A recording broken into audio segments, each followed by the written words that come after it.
கர்த்தருடைய பரிசுத்த நாமத்திற்கு மகிமுண்டாகட்டும். ஆண்டவராகிய இயேசு கிறிஸ்துவின் நாமத்தினாலே அன்பு கர்த்தருடைய பிள்ளைகளாகிய தங்கள் அனைவருக்கும் ஸ்வீட் ஊழியத்தின் சார்பாக வாழ்த்துக்களையும் ஸ்தோத்திரங்களையும் தெரிவித்துக் கொள்கின்றேன். சங்கீதங்களின் புத்தகம் 4ஆம் சங்கீதம் 1வது வசனம். சங்கீதம் 4 வசனம் 1. என் நீதியின் தேவனே, நான் கூப்பிடுகையில் எனக்கு செவிகொடும். நெருக்கத்தில் இருந்த எனக்கு விசாலம் உண்டாக்கினீர். எனக்கு இறங்கி என் விண்ணப்பத்தை கேட்டருளும். நெருக்கத்தில் இருந்த எனக்கு விசாலம் உண்டாக்கினீர். என் அன்பு கடவுளுடைய பிள்ளைகளே, தாவீது ஒருவேளை தன் வாழ்க்கையில் இருந்த அந்த நெருக்கம் என்னதென்று அங்கே சொல்லவில்லை. ஆனால் நமக்கு நன்றாக தெரியும். தாவீது கடந்து வந்த பாதைகள் அனைத்தும் அப்படியே எல்லாமே அவருக்கு அனுகூலமாக மகிழ்ச்சி தரக்கூடிய ஒரு பாதையாக இருந்ததா என்றால் அப்படி இல்லவே இல்லை. எல்லா விதத்திலும் நெருக்கப்படுகின்றார். குறிப்பாக சொல்ல வேண்டும் என்று சொன்னால், சவுல் தாவீதை நான் அழித்தே தீருவேன் என்கின்ற வண்ணமாக அவன் வேட்டையாடிக்கொண்டே இருந்தார் என்பது நமக்கு நன்றாக தெரியும். தாவீது அப்படிப்பட்டதான ஒரு நெருக்கடியான பாதையில் அவர் கடந்து வந்தார். ஆனால் ஒரு உண்மையை என் அன்பு கடவுளுடைய பிள்ளைகளை நீங்கள் கூர்ந்து கவனித்தால் கண்டுபிடித்து விட முடியும். யாரெல்லாம் தாவீதை நெருக்கினார்களோ, யாரெல்லாம் தாவீதை சின்னாபின்னமாக்க நினைத்தார்களோ, யாரெல்லாம் தாவீதை அழித்து விட வேண்டும் என்று நினைத்தார்களோ, அவர்கள் ஒருவராகிலும் மீதியாக இல்லை. எல்லாரும் தரைமட்டமாக்கப்பட்டார்கள். ஆனால் தாவீது அவர் சுகமாக வாழ்ந்தார்.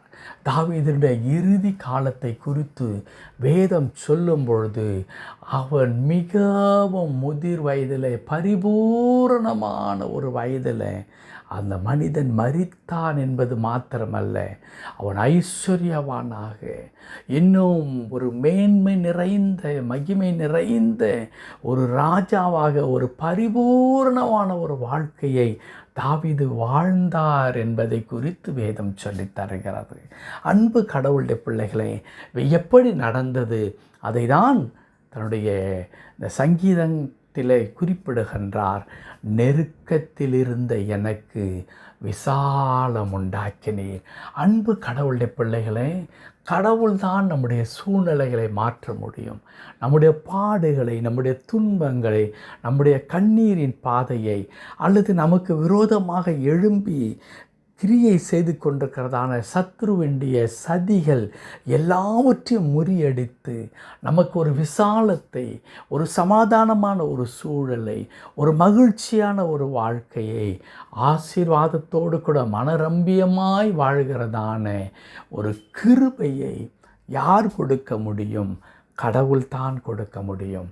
அதை தாவீதின் வாழ்க்கையிலே கடவுள் கொடுத்தார். இன்றைக்கு அந்த வார்த்தையை கொண்டு உங்களை தேற்றிக் கொண்டிருக்கின்றார்.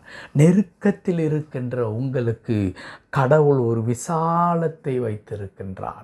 பாடுகளுக்குள்ளாய் கடந்து சென்று கொண்டிருக்கிற உங்களுக்கு ஆண்டவர் ஒரு பரிபூர்ணமான வாழ்க்கையை கடவுள் வைத்திருக்கிறார். கண்ணீருக்குள்ளாய் சென்று கொண்டிருக்கிற உங்களுக்கு ஒரு மகிழ்ச்சியை கடவுள் வைத்திருக்கின்றார். எந்த நேரம் என்ன நடக்கும் என்று பயந்து கொண்டிருக்கின்ற உங்களுக்கு ஆண்டவர் சொல்லித் தருகின்றார், நான் உன் கூட இருக்கின்றேன், நான் உன்னை பலப்படுத்துகின்றேன், உன் வலது கரத்தை நான் பிடித்து கொண்டிருக்கின்றேன். அன்பு கடவுளுடைய பிள்ளைகளே, நீங்கள் கர்த்தருடைய வலது கரத்தால் பிடிக்கப்பட்டு அவருடைய ஆளுகைக்குள்ளாக நீங்கள் சுகமாயிருக்கிறீர்கள். காரணம் என்ன தெரியுமா? கடவுள் உங்களுடைய நெருக்கத்தை மாற்றி ஆண்டவர் உங்களுக்கு விசாலமான, பாதுகாப்பான, மகிழ்ச்சியான வாழ்க்கையை கடவுள் உங்களுக்கு வைத்திருக்கின்றார். ஆகவே தாவீதை நீங்கள் தியானித்து பாருங்கள். தாவீதுடைய வாழ்க்கையை நீங்கள் சீர்தூக்கி பாருங்கள். தாவீது வெறுமனே இந்த வார்த்தையை அவர் குறிப்பிடவில்லை. நெருக்கத்தில் இருந்த எனக்கு விசாலம் உண்டாக்கினீர் என்பது இது ஒரு நாளில் நடந்த ஒரு காரியம் அல்ல. ஒரு நாளில் நடந்த காரியம் அல்ல. தாவீதினுடைய பாடுகளையும் தாவீதினுடைய ஆபத்தான அந்த சூழ்நிலைகளை எல்லாம் ஒன்றாக தாவீது கடந்து வந்தார். ஆனால் மீண்டும் சொல்லுகின்றேன், தாவீதை எதிர்த்தவர்கள் ஒன்றுமில்லாமல் போனார்களே தவிர தாவீதிற்கென்று கடவுள் வைத்திருந்ததான அந்த திட்டத்தை அப்படியே நிறைவேற்றினார். ஆகவேதான் கடவுள் செய்த நன்மையை தாவீது சொல்லுகிறார். நான் நெருக்கத்தில் இருந்தேன், எனக்கு விசாலம் உண்டாக்கினேன். அன்பு கடவுளுடைய பிள்ளைகளே, அதே ஆண்டவர் இன்றைக்கு உங்களுக்கும் ஒரு விசாலமான வாழ்க்கையை, ஆசீர்வாதமான சூழ்நிலையை கடவுள் உண்டாக்கி தரப்போகின்றார். ஆகவே பயப்பட வேண்டாம், பயப்பட வேண்டாம். துதிக்க மாத்திரம் செய்யுங்கள், நன்றி மாத்திரம் செய்து கொண்டிருங்கள். உங்களை நெருக்கி கொண்டிருக்கிற எரிகோ மதில்கள் இடிந்து தரைமட்டமாவதை நீங்கள் பார்ப்பீர்கள். உங்களுக்கு முன்பதாக ஆர்ப்பரித்து கொந்தளித்து கொண்டிருக்கிறதான சிவந்த சமுத்திரம் தானே பிளந்து வழி கொடுப்பதை நீங்கள் பார்ப்பீர்கள். பயப்பட வேண்டாம், கர்த்தரை நோக்கி பாருங்கள். ஆண்டவர் தாமே உங்களுடைய எல்லா நெருக்கடிகளை நீக்கி உங்களுக்கும் விசாலத்தை உண்டாக்கி உங்களை ஆசீர்வதித்து வழி நடத்துவாராக. ஆமென், ஆமென்.